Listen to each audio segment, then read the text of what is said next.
Are you a GCSE student and looking for help in terms of applying for sixth form or college? Well, you're the right place.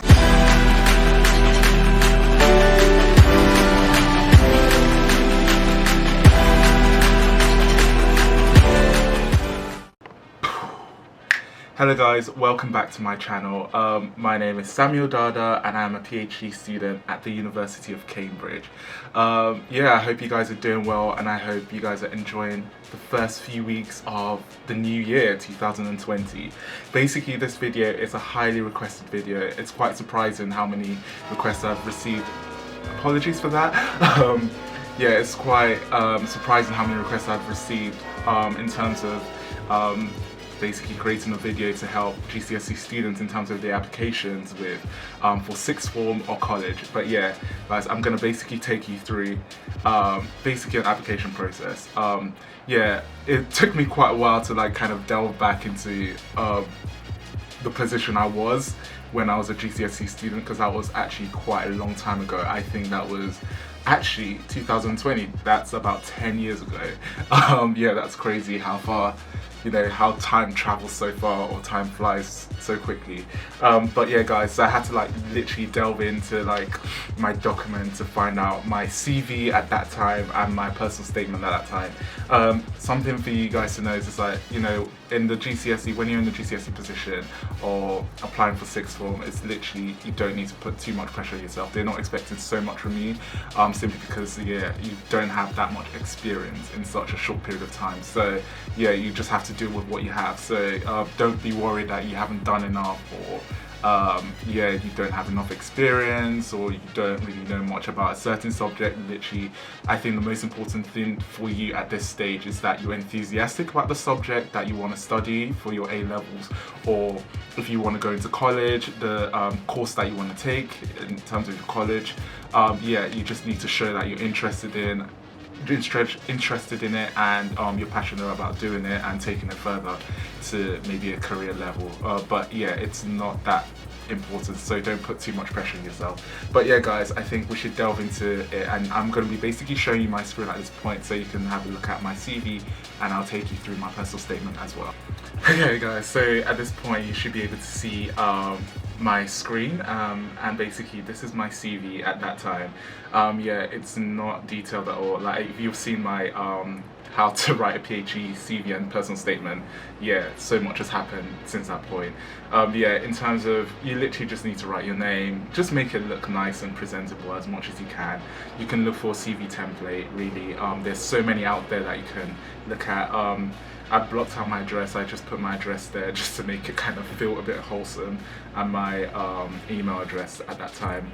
You just write your education. My primary school education was at Woodside, because that's when I came to this country, initially in 2006. And then secondary education, I just wrote Thomas More Catholic School, and it's present. I'm still there. I was still there at that time, and I was currently in year 11 when I was applying. Then in terms of qualification, at this point you haven't received your GCSE grades, so you don't know what you've got. So mostly it's just going to be predicted grades that you're going to be writing. I think at this point I had finished my maths GCSE, because I started it fairly early, in about year 9, and I think the system has kind of changed, and you guys don't have a grading system like we did. You have a numbering system, to my knowledge, and you guys, I think you only have one exam at the last year, but I think because we used to have something called Key Stage 3 SATs or SATs test, and that was cancelled, so we got to start our GCSEs quite early. So I finished. At this point I pretty much knew what I was going to be getting in most of it, and everything apart from that was just actually increasing and getting my grades a lot better. So in maths I think I was aiming for an A, but I already had a B already overall. English, aiming for B, English literature B, biology, chemistry, physics. So you just kind of write all your predicted grades. You can ask your teachers about that.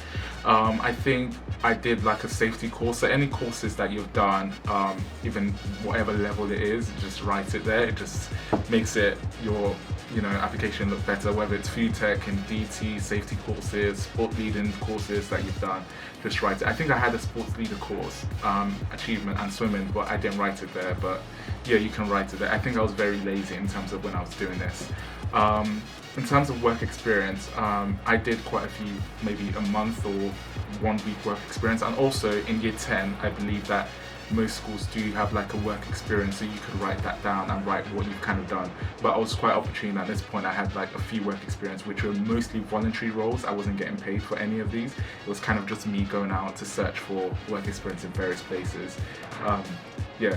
So that's what's been written there. So in Croydon Hospital. So just write them down. You can see most of it was just one kind of a month, or I think the longest was the ICT in the library. I was teaching like elderly people how to, you know, use the computer and stuff like that, which was quite fun and interesting.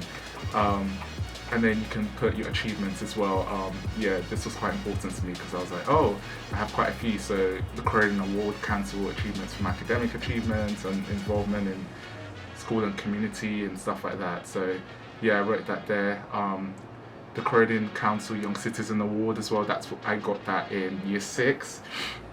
And then also within my school, I was a deputy head boy, form prefect, mentor, and sports leader. So you just write that there, and then just put your interests and then your references, which are mostly going to be your teachers or your tutors in your school. So don't put too much pressure on yourself in terms of that. So it's fairly simple with regards to that.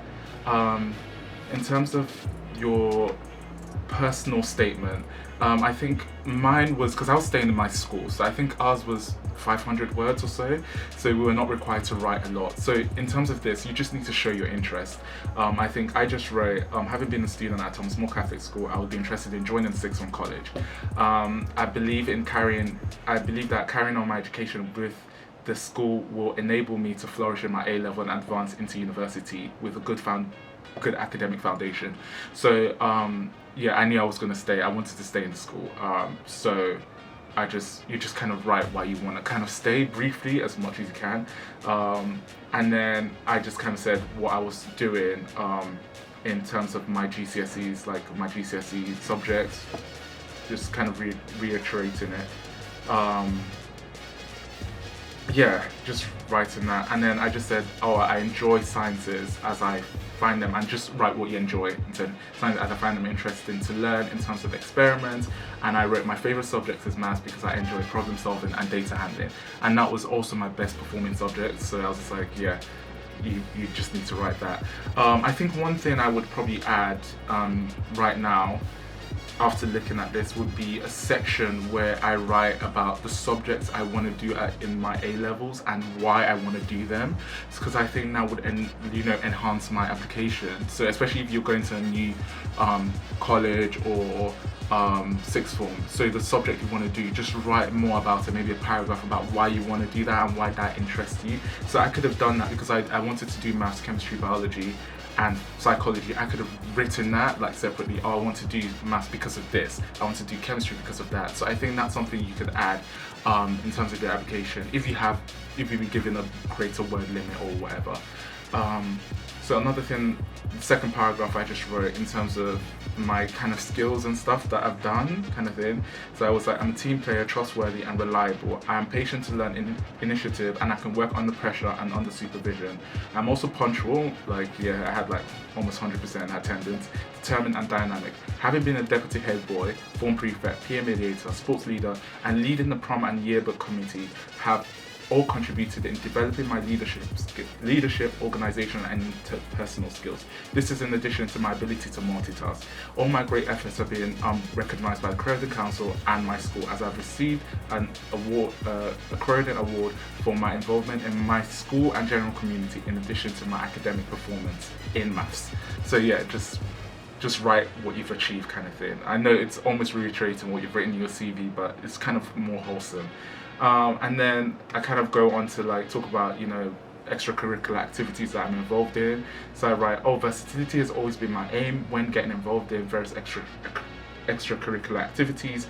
This is demonstrated by my years of commitment to the Steel Pans. So I was part of the Steel Pans group in school, as I've been fortunate to perform in various venues and community events, one of them being the Westminster Cathedral, where I actually performed in front of the Prime Minister at that time. I've also participated in a variety of drama and singer production from a young age, so I was always part of the drama. I always did drama.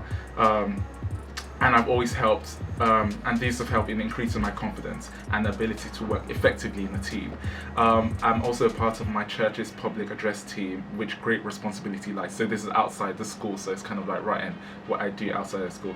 I hope to gain 3 A levels in maths, chemistry and biology with an AS in psychology. From there, I hope to go to university and do a science related course. I hope to then work in a creative science industry, because I at that time I was very fond of art and I loved art a lot, and I thought, oh, I would love to mix science because I love science and put a creative kind of flair onto science. So yeah, that was something that I was interested in. And also things that you could also have, like I didn't write a lot of, like I did a lot of sports and I competed for my school in, like I think table tennis, badminton and swimming. So those are things that you can also add if you're doing anything.